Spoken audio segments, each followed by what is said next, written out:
Hello everyone, welcome to Go Campus. This is Ashwini with you. In today's webinar, we're going to discuss the different pathways a medical aspirant can take after completing MBBS. We are going to specifically focus on India, UK and Germany pathways. We will cover the complete roadmap for each pathway for your quick and for your better understanding. We will talk about the advantages of each, the timelines, the total cost involved, different specializations and much more. So this webinar is specifically designed for those who have completed the MBBS and who are about to complete in next 1 to 2 years. This is also geared towards those who have completed their primary medical qualification from another country. We highly encourage you to sit through the whole webinar so all your doubts will be cleared. However, if you're already familiar with some of the processes and steps and want to skip to a particular topic, we have provided the timestamp for each individual section on the screens now. This webinar is pre-recorded for your benefit so that we could add more motion graphics and other visual elements to make it easier and simpler for you to understand. We hope this webinar clarifies all your queries and gives you a much better understanding of some of the options that you have after MBBS.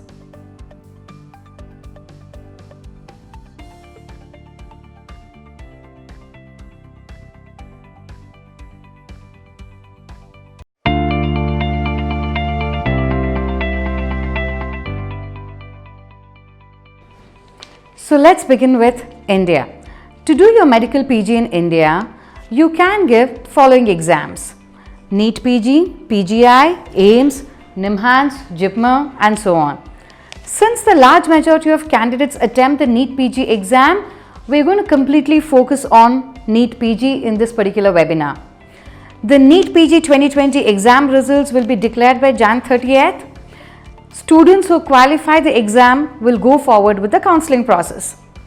We will discuss the entire process step by step for your easy understanding. We will talk about various counseling authorities, the tentative counseling dates, application process, documentation requirement, importance of options entry, post-application process, different seat categories and the reservation, fee structures of various colleges, counseling rules, regulations and much more than this. Next, let's start with counseling authorities. Counseling for deemed colleges and AIQ 50% quota and Central Universities counseling is carried out by MCC, that is Medical Counseling Committee. Counseling for state private colleges, that is the self-financing medical colleges, and state government colleges counseling is carried out by respective state counseling authority. Next, we'll move to counseling calendar. The counseling calendar is the most important document published by the various counseling authorities, which has dates such as registration, the choice filling, locking, the result date and the last date to report at the medical college and much more. It will also have the details about the various option entry rounds, the start and the end dates. Now you can have a look at your screens. We are displaying the counseling calendar of MCC, KE and UP for your quick reference.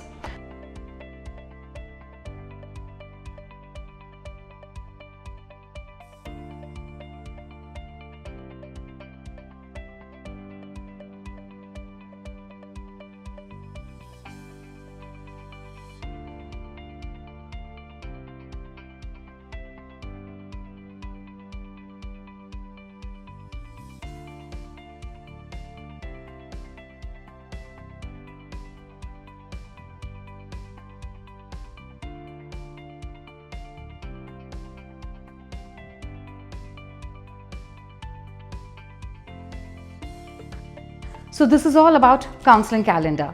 Now let's move to the application or the registration stage. So now, once the counseling calendar is published, you need to register for the counseling with the respective counseling authorities to be eligible to participate in the process. The application, that is the registration process, varies from state to state. For example, to be eligible for MCC deemed universities counseling, you have to pay rupees 2 lakh as the registration fees. For some states, the registration fee ranges from rupees 5,000 to rupees 10,000, whereas for others, the registration fees will range from rupees 1 lakh to 2 lakh. So we will talk in detail about this during the end of the webinar, where we compare the rules and regulations between MCC, KEA and UP. So this is all about the application and the registration stage. Now let's move to the documentation process.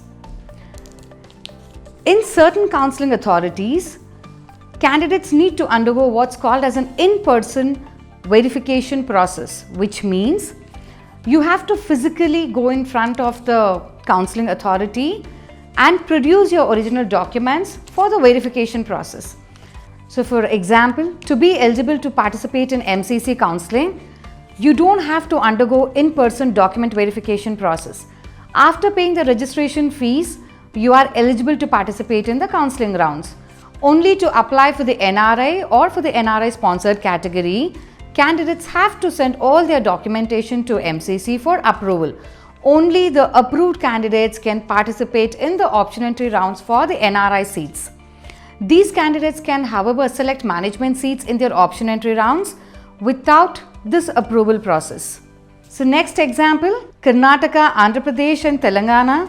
In these states, candidates have to undergo the in-person document verification process, only after which you will be eligible to receive a verification slip, which is required for you to participate in the option entry rounds. So this is all about documentation process. Now let's move ahead with option entry, which is also called as choice entry. Once you complete the registration process, you have to start with the most crucial stage, that is your option entry stage, wherein you need to lock in the list of specialty and the medical colleges in your order of priority. Please note that the option entry, that is the choice entry rules, change from state to state. It also varies from round to round. You must be very cautious in understanding the post-seat allotment process as well. So this is all about the option entries. Now let's move ahead to seat allotment, that is round 1. So now you know your counseling authority, you've read in detail about the counseling rules and regulations. You've also done with your document verification process, so you're eligible to participate in the counseling process. What next? So you'll have to do your options entry. So after the option entry stage, some candidates will get seats allotted, while in others will not get. The chance of getting a seat allotted depends on many factors, such as your All India rank, your category, that is your quota, the fee structure of the college that you've selected, the priority order of the colleges or the universities and the branch that you've input, and so on.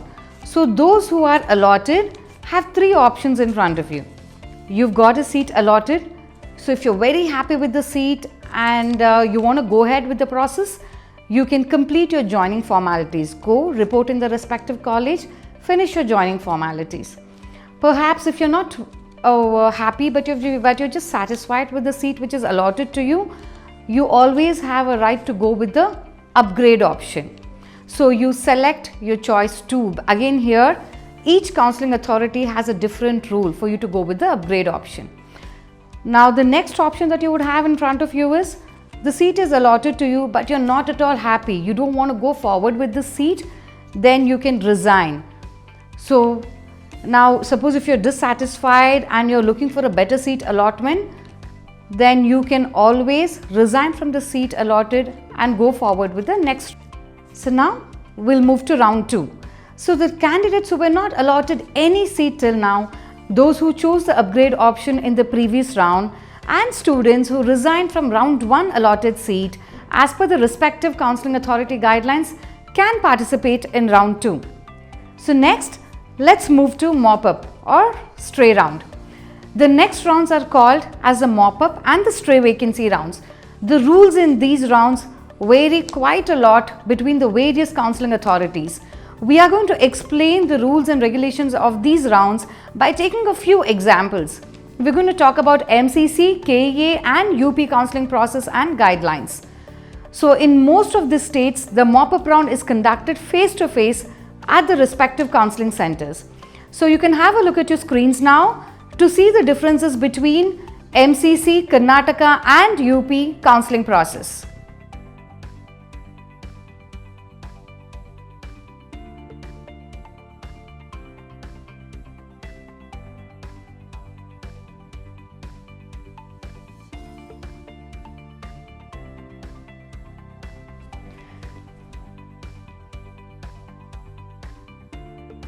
So this is all about your option entry rules and regulations. So now let's move on to a few common mistakes which students end up doing during the counselling process. Now the first common mistake which we see students doing is waiting till the very last minute to register with the counselling authority.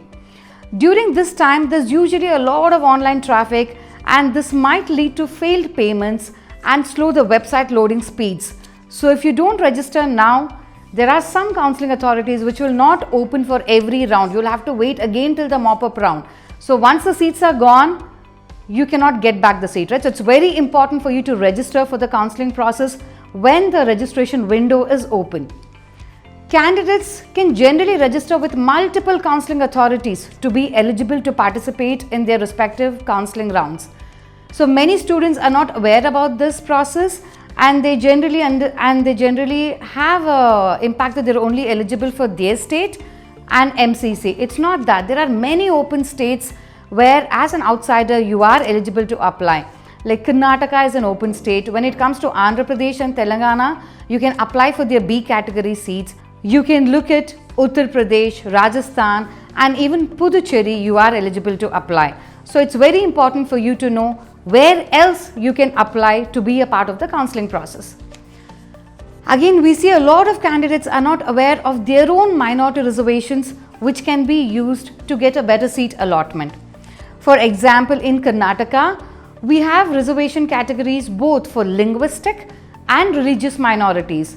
When it comes to linguistic, we have reservations for Telugu, Tamil, Tulu, Kodava and so on. In MCC, there are religious minority categories such as Jains and Muslims. Even in Tamil Nadu, you have Telugu minority reservation. In Pondicherry, you have Christian minority reservation. So students have to go through the information brochure, that is the counselling guidelines booklet, in thorough to understand what are the minority colleges, what seats are they eligible for and how they can submit the required documentation to make sure they get the right category. So the next common mistake that we see is candidates just put up random list of options during the crucial option entry stages, and then once a seat is allotted, they are dissatisfied. These candidates miss out on the great opportunities simply because they were not careful while exercising their option entries in the first round. Many a times in haste, candidates choose medical colleges without clearly checking their respective fee structures and if this college is great for this particular department. As the option entry round progresses, rules get more stringent, penalties will come in. You must know the consequences before you prioritize your college options and your specialty options. So generally, after the mop-up round, all the NRI vacant seats will be converted to management category. So even last year, many seats were left vacant for stray vacancy round. But we came across many students who were qualified, who had the required budget as well, but they were not in eligible list of students for the stray counselling round due to their mistakes. So you should be very careful in exercising your options. So we will discuss in detail about the rules and regulations in the next segment where we are comparing the rules between MCC, KEA and UP. So these are few common mistakes which you may end up doing during your counselling phase. So please understand and be cautious. And also I would like to end it by saying that it's very important for you to register and participate in the counselling process to be eligible to take up the seat. We still see many students or parents saying us, I'm looking for a direct seat or I'm looking for a direct seat for my child. And I don't have to participate in counselling process and so on. We've been doing this, or we've been doing many informative videos since last year to educate students on the importance of participating in counselling process. All seats, that is government, private merit, management, NRI seats are allotted through counselling process only. Yes, when the management or the NRI seats go unfilled, all the unfilled seats will be surrendered back to colleges for the final round, where fee can be negotiated, and that's the time you can approach colleges. So your name has to be in the list of eligible students even for the stray round. Only then you'll be considered for the admission. So we've seen many instances like this where a student would have got a better institute and a better branch, but in their haste they explore many back-end options and lose much better opportunities that they have. So this is all about India. Now let's move to Germany.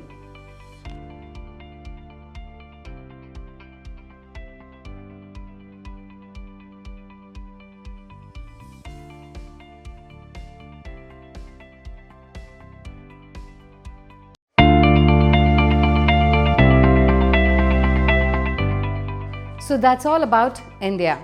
Now let's move to medical post-graduation in Germany. If you want to practice as a medical professional in Germany, you have to go through various stages of language and medical examinations, which will enable you to take the necessary license to practice as a doctor in Germany. Medical education in Germany takes place solely with German. Hence, proficiency in German language is the foremost requirement and it is a must. So the medical specialist training is not a degree program and it is not offered by German universities.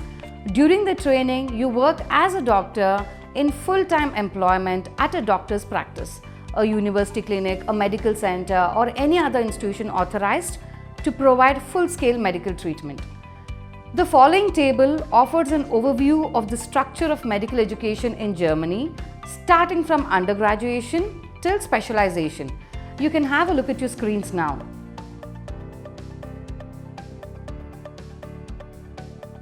So an Indian MBBS holder can therefore seek lateral entry into the German system of medical education and seek temporary permit, that is, which is valid for 2 years, to work as a doctor under supervision. So as you can see on the screens, I think Indian doctors will start their journey somewhere between level 2 to level 3. So this phase helps one to prepare for the examination, which eventually leads you to the necessary license, that is approbation. This examination is conducted solely in German language. After getting the approbation, one is permitted to work as a doctor in Germany. So students do ask us, what is the preferred roadmap or how should we start our preparation? So please have a look at your screens now. We are putting across the preferred roadmap for your postgraduate training in Germany. So as we said before, the first important thing is you have to start with your language. So German language training and exam. So students can do A1, A2 and B1 level from India or Germany, but generally it's preferred if you can finish this from India. It takes approximately around 9 to 10 months for you to finish these 3 levels. After that, you'll have to take up your TELC B2 and C1 level. This is best if you can do it in Germany. Then you prepare yourself for the FSP exam. What is FSP? FSP is a medical German exam. So students can do hospitation during this time if you want to know more about German healthcare system, but it's not mandatory and hospitation is unpaid. So after you clear your FSP exam, you can apply for your temporary license, which was valid for 2 years. Now this is a paid job. You work as a full-time doctor, so you start getting paid from here. So while you're doing your work, you can apply for your permanent license, which is called as approbation. So generally students initiate this after 6 months to 1 year kind of it. So you apply for approbation system. If required, you'll have to go with your knowledge exam.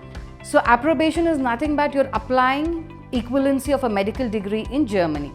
So the application for the approbation requires you to submit several documents starting from your CV, your passport, your birth certificate, your study certificates, your language certificate, your evidences and much more to a government office.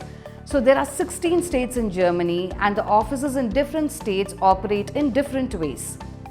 So once you get approbation, you start your PG training, which takes around 5 to 6 years, and then you become a specialist. So that's all about your preferred roadmap for Germany. Now Go Campus, in collaboration with Andrax Consulting and Training, makes your medical PG in Germany process easier and simpler. Andrax is government approved and licensed TELC examination center in Germany. So we start from your language training, starting from A1 to C1 level, We prepare you for the FSP exam, we give you all the study materials and assist you in nailing the exams. Then we assist you with visa and accommodation, visa supports, documentation assistance. ANRAX will provide the invitation, that is the confirmation of language course application for the duration of 12 months. So we support you with accommodation search and registration, we support you with all the administrative formalities, and then we assist you with translation, application process, the apostille process, notary services, application for FSP, hospitation, resume in German for hospitals, your motivation letter, job application, support for work permission, your approbation guidance. We also support you in your opening your blocked bank account and much more than this. So that's about how GoCampus and ANRAX are coming together to help you in your journey for Germany. So next we're going to talk about few frequently asked questions which we get to hear from students. The first question that students have is on salary scale for doctors in Germany. Do I get paid during my PG training? Yes. Approximately you will receive about 4,300 to 4,500 euros as gross salary. The net income may be around 2,500 euros. So the net amount is difficult to estimate as it depends on various factors such as state, affiliation, tax code and other things. However, we are putting across the salary estimate on the screens now for your quick reference. So the next question that we get to hear from students is on what will be my total expense I may come across till I get my first job. Now the total expenses that you may come across, including your blocked account and your language exams and all that, will be somewhere between rupees 16 lakh to rupees 18 lakh. Now suppose if you're taking many attempts and all that, it may go a bit up and down, but approximately this is the figure. The next common question is on recognition status of German medical specialist degree in India. So as per the official MCI notification, at this point of time, India recognizes PG degrees from USA, UK, Australia, Canada and New Zealand. So the MCI official Gazette notification is put across on the screens now for your quick reference. So the next question that we get to hear from students is on what is the approximate time to finish all these exams. So now this depends completely on how fast you absorb and the time you give for your practice. But approximately it takes around 1 year to 1.5 years for you to complete all these language exams and apply for your license. So the next common question that students have is on what is the current healthcare system or what is the current healthcare system or situation as of now in Germany? Is it really favorable for IMGs? So the Federal Republic of Germany is composed of 16 states. In order to practice medicine in Germany, that is as a medical assistant in specialty training or as a specialist, you will need to obtain a license to practice medicine. That is your approbation, which is full license. So as of now, Germany is critically falling short of doctors in certain areas and Germany has the best healthcare system. So we see many students are exploring their postgraduate options in Germany. So if you are looking forward to do your postgraduate training in Germany, yes, at this point of time, it's extremely favorable and you can certainly consider the option. But yes, if you ask me, is this specialist degree recognized in India? If I come back to India, what will my status be? So that it's up to you. So mostly doctors who do their specialist degree in Germany look at settling down in European countries. So that's all about Germany. So now let's move to postgraduate options in UK.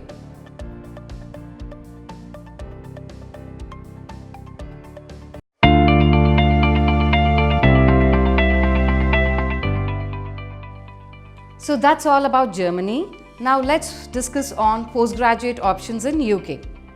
So there are several pathways to work in the UK as an IMG.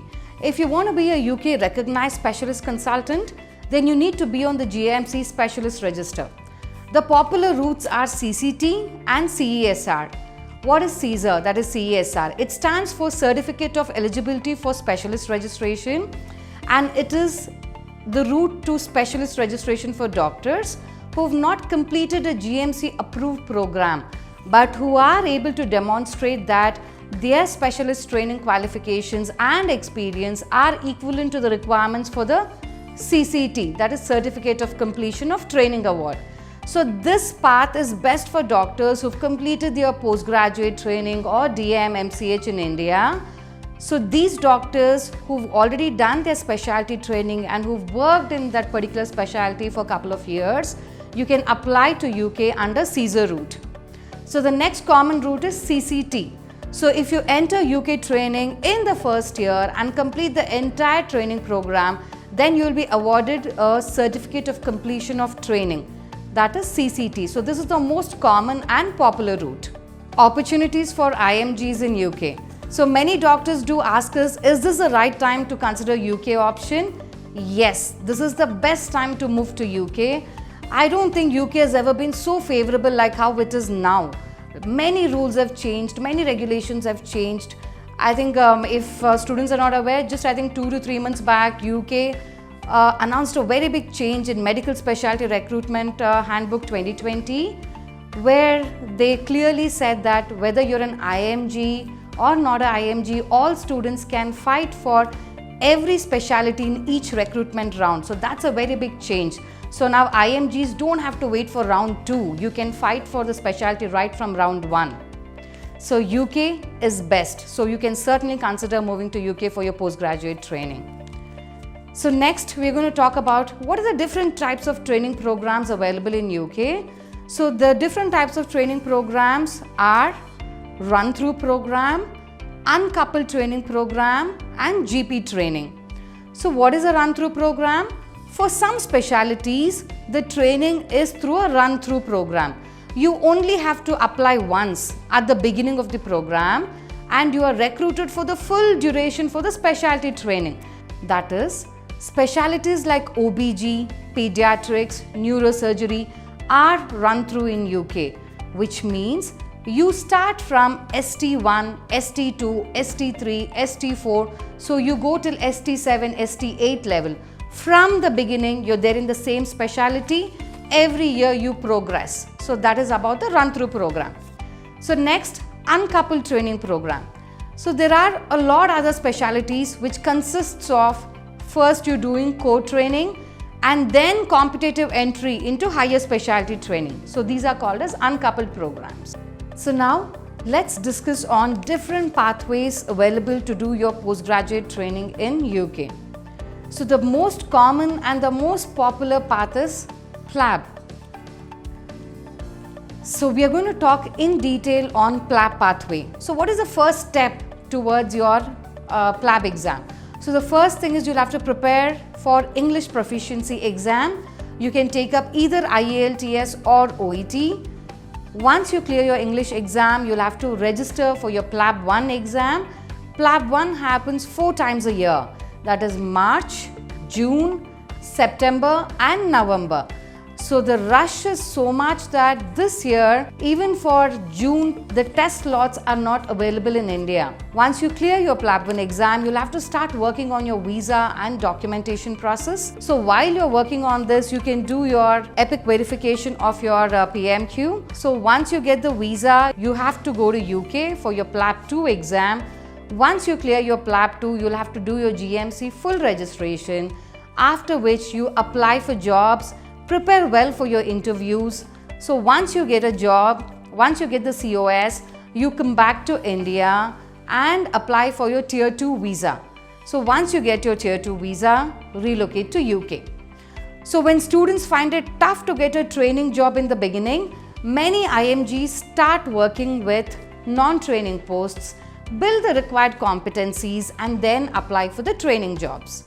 So many students do ask us, what are some of the jobs that we can apply after finishing PLAB 2 or after passing PLAB 2? So you can have a look at your screens now. So you can apply for jobs like FY2, CT1, ST1, Senior House Officer, Junior Clinical Fellow, Junior Doctor, Trust Grade Doctor and so on. So many students do ask us on the examination fees. So the PLAB 1 examination fees is around £235 and the PLAB 2 examination fees is around £860. And of course, when we are talking about PLAB, I am sure you have the next doubt that you have on mind is PLAB exam easy? Or will I pass this exam in my first attempt? So yes, PLAB is relatively an easier exam. The pass percentage is around 70%. So we are showing on the screens now the PLAB 1 pass rate for last 5 years. So as you can see, in 2018, around 7,559 students gave the exams, out of which 5,200 plus students passed the exam. So PLAB is definitely an easier exam. If you focus well and prepare well, you can certainly do it in your first attempt itself. So this is all about PLAB. Now yes, you've done with your PLAB and you've got your first job. So what do you do further? So after you take up your first job, that is at FY2, then you move to your core training, which will be for 2 to 3 years, after which you will move to specialty training, which will be for around 4 to 5 years. So approximately via PLAB path, it takes around minimum 7 to 8 years for you to complete your specialty degree. So that's all about PLAB pathway. Now we're going to focus on MRCP UK. Now MRCP means Membership of Royal College of Physicians of the United Kingdom. So now many students are in confusion when we talk about membership exams. I think most of them are only aware about MRCP, but it's not that. Each specialty has a different training route and has different exam. Like suppose if you're looking at pediatrics, you'll have to give your MRCPCH. And if you are looking for OBG, you'll have to give your MRCOG exam. If you're looking for surgery, you'll have to give your MRCS. If it's emergency medicine, then it's MCEM. If it's psychiatry, then it's MRC Psych. If it's GP, it is MRC GP. So there are different membership exams for each specialty. So you should spend quite a lot of time in understanding which exam you should give and which specialty you are aiming at. So what is the advantage or what are the advantages of doing MRCP UK or popularly known as the membership exams? MRCP UK is recognized by MCI, that is by Medical Council of India. So that's the biggest advantage. MRCP degree is recognized and valued as an international benchmark for physicians and surgeons. And of course, it gives you better remuneration and perks. So we've spoken on your membership exams. Now there are multiple methods to get an MRCP qualification. So one is, which we discussed before, via PLAB path, that is while you're doing your core training, you prepare for your MRCP or MRCS or your MRCOG, you pass your first, second, third part and then you apply for specialty training. So that's the most common pathway. The next path is direct MRCP, that is your self-study method. Now MRCP or all the membership exams happen across the globe. Most of the exams happens thrice a year. All the test dates, locations are very clearly mentioned in GoCampus mobile app. So please download GoCampus app to know more on the membership exams, their test dates, the locations, the fee structures for the exam and much more. So if you're very confident, you prepare by yourself, you give the exams, and once you pass your MRCP part 1, part 2 and PACES, you move to UK for your specialty training. So for reference sake, I'm only mentioning MRCP, but this is the same step for all the other membership exams as well. Let's say suppose like MRCS, you give your MRCS part A and part B from India and then move to UK for your specialty training. So this is a bit hard method because membership exams are a PG level exam, so it's not as easy as we think. It requires a lot of preparation. So the next path to do your MRCP UK, in India we have internal medicine training, that is 3-year structured training program available in India. Now this is recognized by MCI. This comes directly from GRC PTB UK.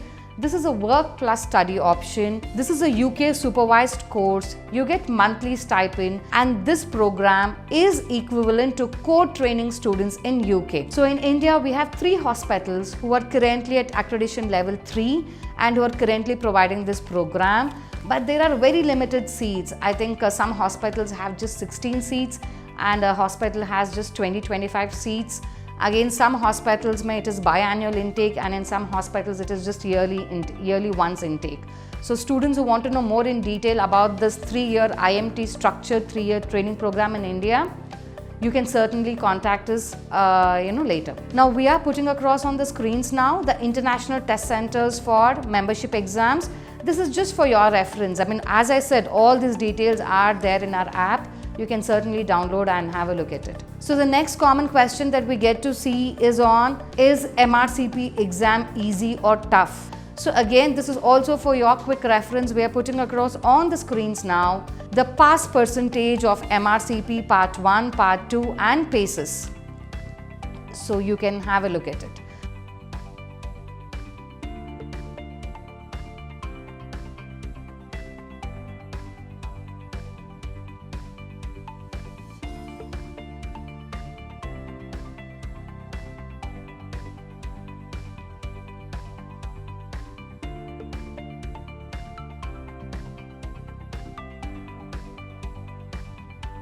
So after you see the numbers or the percentage, you understand it is a challenging exam. It requires a lot more preparation. Now, MRCP Part 1 would cost you somewhere around £419 and overseas it costs around £594 and MRCP Part 2 would cost you around £594. So this is about examination fees, and MRCS would cost you somewhere between £596 to £659 and MRCS Part B would cost you somewhere between £1,000 to £1,112. So this is all about membership pathway, that is your MRCP UK pathway. Now let's move to Medical Training Initiative. So what is MTI? Medical Training Initiative is popularly known as MTI. So the Medical Training Initiative is a national scheme designed to allow doctors to enter the UK from overseas for a maximum of 24 months. That's for 2 years, so that you benefit from the training and development in NHS. So after 2 years, you'll have to return back to your home country. So once you decide on MTI, you'll have to apply to hospitals. So what will the opposite authority do? They will interview the applicants and match successful doctors to the posts in UK, facilitate GMC registration and provide sponsorship for Tier 5 MTI visa. So there are some doctors who come back to India. So while they are doing MTI over there, they try to crack MRCP or MRCS and then come back to India and then apply for a job and go back. But as it is, when you go on MTI pathway, it's valid only for 2 years and then you'll have to come back to India. So that's mostly for short-term purpose. If you want to learn from the training methods from UK, you can certainly consider the option. So that's all about MTI. Now let's move to direct university admission pathway. So what is this route? There are many universities in UK which do provide MD Internal Medicine, MS Surgery, 2 to 3 year degree program. So what's the fee structure of this degree program? It costs you around 25 to 30 lakh per annum. So depending on the university you choose, it varies. And the course duration, as I said, it's around 2 to 3 years. Now many students do ask us, is this program valid or not valid? Kind of request all the students, before you take up this route, you can certainly ask your university, like the program that I'm doing now, will this help me in my specialty training? So that's all about direct university admission pathway, where you directly pay the tuition fees and take up an admission in a university. So this is an academic degree which will definitely add value to your resume. But as it is, this program is directly not recognized for you to register yourself as a doctor in UK. So you will have to pass your membership exams, that is your MRCP or MRCGP or MRCS, to register yourself as a doctor in UK. So the next we're going to talk about most frequently asked questions. So the common question that we get to hear is on how long will it take for me to become a specialist or specialty consultant in UK? It takes, except GP, rest all, it takes approximately around 7 to 8 years for you to complete the entire training program and to get a CCT. So what is the salary range in UK? So while you're doing your PG training in UK via PLAB, you are working as a full-time doctor. So you start getting paid right from your FY2 level. So you get approximately around 1.9 to 2 lakh per month. Every year as you progress, your pay pack will also increase. And of course, the next common question is on, is UK degree recognized in India? Yes. UK degrees are widely recognized and India does recognize UK degrees. So now which route to take will depend on your level of experience and training and whether you want to settle down in UK or return back to India. PLAB is certainly the most easiest starting point for the majority of IMGs who are quite early on their careers. It is also the most flexible in terms of job and training opportunities. So that's all about UK. So as of now, UK is the most favorable country for IMGs to do your specialist training. So thank you so much for participating in this webinar. and we hope this makes the pathways for India, UK and Germany a bit more clearer for you. After this webinar, you'll be redirected to the page where you can schedule a 20-minute one-to-one call with me, and you can use this time to ask any queries and questions you might have regarding your medical post-graduation. We hope you find this webinar useful. I look forward to speaking with each one of you after this. Thank you so much and all the best.